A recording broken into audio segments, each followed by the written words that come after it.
Doctor की लापरवाही से कटी बच्चे की उंगली। परिजनों के पूछने पर डॉक्टर ने दी धमकी। डॉक्टरों को भगवान का दर्जा दिया जाता है। डॉक्टर मरीजों के जान के साथ कर रहे खिलवाड़। जनपद प्रयागराज के रामपुर के जायसवाल नगर में अभयराज क्रिटिकल केयर अस्पताल में डॉक्टर शैलेंद्र कुमार सिंह ने कुछ दिन पहले एक 3 साल के बच्चे को अपने अस्पताल में एडमिट किया, जिसमें परिजनों ने कहा कि बच्चे की उंगली थोड़ा टेढ़ी है तो डॉक्टर ने कहा कि प्लास्टिक सर्जरी कराकर ठीक कर देंगे। डॉक्टर की लापरवाही से बच्चे की अंगुली का कटा जाना और फिर परिजनों से धमकी मिलने का मामला न केवल चिकित्सा क्षेत्र के लिए शर्मनाक है, बल्कि यह इस बात का भी संकेत है कि सिस्टम में सुधार की आवश्यकता है। यह मामला केवल एक परिवार की व्यक्तिगत पीड़ा नहीं है, बल्कि यह स्वास्थ्य व्यवस्था में खामियों और लापरवाही का उदाहरण भी है। डॉक्टरों को भगवान का दर्जा दिया जाता है, लेकिन इस तरह के मामलों में यह महसूस होता है कि कुछ लोग अपनी जिम्मेदारियों को गंभीरता से नहीं लेते।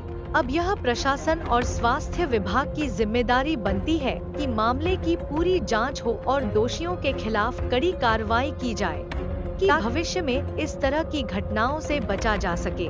मुख्य चिकित्सा अधिकारी अरुण कुमार तिवारी का कहना है कि इस मामले की जांच की जाएगी, जो आशा की एक किरण है, लेकिन पीड़ित परिवार को अभी न्याय का इंतजार है। मीडिया से बातचीत में मुख्य चिकित्सा अधिकारी अरुण कुमार तिवारी ने क्या कहा, आप भी सुने। प्रयागराज से राजेश सोनकर साथ सुनील यादव की रिपोर्ट। और सही ढंग से इलाज किया जाएगा, वो धमकी लगातार दे रहे हैं, जबकि वो पीड़ित जो है थाने में शिकायत भी किया है। इस पर थोड़ा सा क्या कहना चाहेंगे आप? जैसे ही हमको ये जानकारी हुई है, मैं इसे अपने नोडल रजिस्ट्रेशन को भेज के वहाँ पता करवाता हूँ कि मामला क्या है और ये क्या इसके लिए अधिकृत थे जो उन्होंने ऑपरेशन किया है। सर, लगातार आपके द्वारा लगातार फर्जी अस्पताल, फर्जी डॉक्टर लगातार कार्रवाई की जा रही है। बावजूद इसके चूँकि जो फर्जी डॉक्टर हैं, जो इनके पास डिग्रियाँ नहीं हैं, वो ऑपरेशन कर रहे हैं और लगातार इलाज कर रहे हैं। नहीं, जो भी मामला इस तरह से हमारे संज्ञान में आएगा तो उस हॉस्पिटल को बंद करा दिया जाएगा, उनके विरुद्ध विधिक कार्रवाई की जाएगी। क्या कहूँ मैं सर, हम इनको लेकर गए थे मतलब ड्रेसिंग रूम में, तो बहुत रो रहा था। 15 तारीख को इसकी हालत मतलब बहुत ख़राब हो गई थी। 5 तारीख को ऑपरेशन हुआ था, उसके बाद ठीक ठाक था, फिर धीरे धीरे इसकी हालत ख़राब हो रही थी। 10 तारीख को ड्रेसिंग हुआ तो वहाँ हम लोगों को जाने नहीं दिए। अब क्या कहें डॉक्टर, जब आपने जो उंगली कट गई बच्चे की, क्या वहीं कट दी अंगुली की और कहीं कटवाएं अंगुली? नहीं, हम लोगों को बाहर ले जाना पड़ा। इन लोगों ने लापरवाही की, इसीलिए हम लोग बाहर लेके भाग गए। अब क्या कर रहे हैं डॉक्टर वहाँ के? अब कुछ भी नहीं कर रहे हैं। उन लोग कह रहे हैं कि जो करना हो आप लोग कर लीजिए, हम बच्चे को लेके हमारे हॉस्पिटल में नहीं आना। मतलब डॉक्टर द्वारा लगातार धमकी दी जा रही है आप लोगों को? हाँ, अब आप लोग बताइए हम लोग कहाँ जाएं? कहाँ पे अस्पताल है ये? जायसवाल नगर। जायसवाल नगर में। डॉक्टर कौन है? शैलेंद्र कुमार। शैलेंद्र सिंह। क्या नाम है आपका? आपका नाम क्या है? संजू। अनिल, क्या मामला था आपके साथ? घटना घटी अस्पताल में, आपके बच्चे की उंगली खराब हो गई, काटी गई, क्या पूरा मामला है? मेरा नाम अनिल कुमार है। मेरा बच्चा 3 वर्ष का है। मैं 18 नवंबर को Abhayraj Singh and critical care centre Jaiswal Nagar में हॉस्पिटल है हमारे पास के गांव में। मैं वहां पर गया अपने बच्चे को लेकर। डॉक्टर शैलेंद्र सिंह वहां पर थे। मैंने उनसे पूछा, सर हमारे बच्चे की उंगली सीधी नहीं हो रही है। हाँ, मेरे बच्चे की उंगली सीधी नहीं हो रही है, क्या होगा इसमें? तो उन्होंने बताया कि बेटा ये क्या नाम है, प्लास्टिक सर्जन काम है, मेरा काम नहीं है, ये उंगली सीधी हो जाएगी। हम कहा सर कितना खर्चा हमारा गिरेगा? तो उन्होंने बताया कि बेटा 30,000 प्लास्टिक सर्जन बाहर से आएंगे, 30,000 लेंगे और हॉस्पिटल खर्चा अलग देना पड़ेगा। और हम उनको 7 तारीख जो बच्चे को डिस्चार्ज करते थे उनको हम 60,000 रुपये दे दिए। 60,000 देने के बाद उन्होंने क्या नाम है, जब ड्रेसिंग हुआ तो हमारी वाइफ जाके देखती है तो हमारा बच्चा बहुत रो रहा था। जब ड्रेसिंग हुआ तो उसमें देखा गया कि बच्चे की उंगली काली पड़ गई थी। मैंने डॉक्टर से गया, सलाह लिया, डॉक्टर साहब हमारे बच्चे की उंगली काली पड़ी। तो उन्होंने कहा कि बेटा नाखून काला पड़ा है, उंगली नहीं काली पड़ी है। तो मैंने उनसे कहा कि सर फिर से देख लीजिए। तो उन्होंने बोला नाखून काला पड़ा है, उंगली नहीं था। हम कहा सर तो क्या होगा? तो उन्होंने कहा कि केवल नाखून निकलेगा, उंगली नहीं कुछ होगा।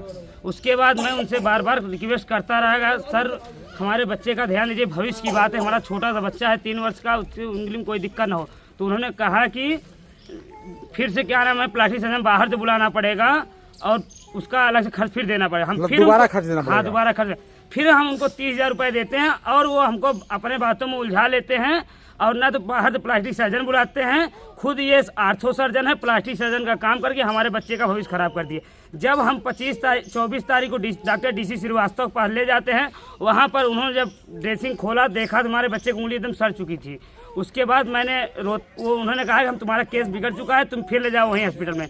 हम फिर Abhay Raj Singh and critical care centre में ले आते हैं अपने बच्चों को और वहाँ पे जब दिखाते हैं, इनसे हम बात करते हैं कि सर हमारे बच्चे का क्या होगा, आप प्लास्टिक सर्जन बुलाइए। हम बार बार उनसे रिक्वेस्ट करते रहे, सर हमारे बच्चे की भविष्य की बात है। तो उन्होंने हमसे कहा, गाली गुप्ता देते हुए कहा कि लेके चलो जाइए, इस बच्चे को अब यहाँ लेकर नहीं आना। मैंने उनसे कहा सर जो प्लास्टिक सर्जन आए थे उनका हमको पता दे दीजिए, हम वहाँ पर जाकर दिखा। उन्होंने ना पता दिया और ना ही डॉक्टर प्लास्टिक सर्जन का सिर्फ नाम बताया, डॉक्टर पंकज सिंह आए थे।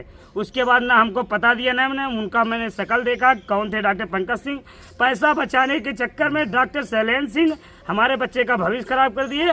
प्लास्टिक सर्जन का पैसा लेते हैं और doctor Shailendra Singh ortho surgeon है। हमारे बच्चे की उंगली कट गई और हम ये रिक्वेस्ट करते हैं माननीय सभी अधिकारी, उच्च अधिकारीगण से कि हमारे बच्चे के जैसे साथ गलत हुआ वैसे किसी बच्चे का भविष्य खराब न हो। इन पे डॉक्टर शैलेंद्र के ऊपर सख्त कार्रवाई होनी चाहिए और इनकी अस्पताल को सील कर देना चाहिए। अच्छा, क्या ये पहली घटना है इनके अस्पताल में? नहीं, ऐसे 2 घटने और घट चुके हैं। इसके पहले 2 घटना घट चुकी थी, हमें इस बात का मालूम नहीं था। जब मुझे हमारे बच्चे के साथ ऐसा केस हुआ, मैं FIR दर्ज किया औद्योगिक क्षेत्र थाने में। थाना प्रभारी ने कहा कि ऐसे भी एक केस इनका ऐसे केस और पहले आया था। क्या इन पर मुकदमा कायम हो चुका है? अब ये नहीं बता सकते, इनको निर्दोष साबित कर दिया गया था। अच्छा, आपने स्वास्थ्य विभाग में किसी उच्च अधिकारियों को जानकारी दी आपने? नहीं, अभी नहीं दिया मैंने। क्या मांग करते हैं, क्योंकि योगी आदित्यनाथ लगातार फर्जी डॉक्टरों पर कार्रवाई कर रहे हैं? इनके सख्त कार्रवाई होनी चाहिए, क्योंकि हमारे पास सारा वीडियो है, ये हमारे साथ गलत किए हुए हैं। अच्छा, एक वीडियो भी वायरल हुआ है जिसमें आपको डॉक्टर साहब को धमकी दी जा रही है। जी, डॉक्टर ने बोला कि अब बच्चे को यहाँ लेकर आओगे जान से मार देंगे, और इन्होंने चैम्बर में कहते हैं इससे बढ़िया है, चैम्बर से बढ़िया हम तुमसे बाहर मिल लेंगे, धमकी भी देते हैं हमें। उसका भी वीडियो हमारे पास है। एड्रेस दीजिए, हम वहाँ ले जाकर उनको दिखाएंगे। बताइए कहाँ एड्रेस? एड्रेस लिख दीजिए, तुरंत दीजिए, लिख के एड्रेस दीजिए। अभी दीजिए सर, गलत बात मत करिए। शांति से बैठो चुपचाप। फालतू बात मत बोलिएगा आप। सुनो, अबे और तबे मत करिएगा सर, हम भी एक पत्रकार हैं, ये सिपाही आए, बात कर लीजिए। अब फालतू बात में आप डॉक्टर की बात करिए, समझे? चिल्लाओ नहीं मेरे चैम्बर में। किसी बच्चे की बात करिए, बात कर रहे हैं डॉक्टर साहब बुलाने के लिए, तो आप ऐसी बात करेंगे सर? आप लिखित दीजिए हमको, कहाँ बैठते हैं हम उनको ले जाएंगे। नहीं देंगे। क्यों नहीं देंगे? नहीं देंगे, ना दीजिए। देखिए जो करना करो, ठीक है, चलो जाओ, अकल से देख, बच्चे को लेके मत आना यहाँ पे। नहीं तो क्या करेंगे आप? जो करना तुम करो ना, पत्रकार हो तुम। आप जैसे पत्रकार हो ना, जैसे डॉक्टर साहब बोल रहे हैं, पत्रकार हो ना तुम।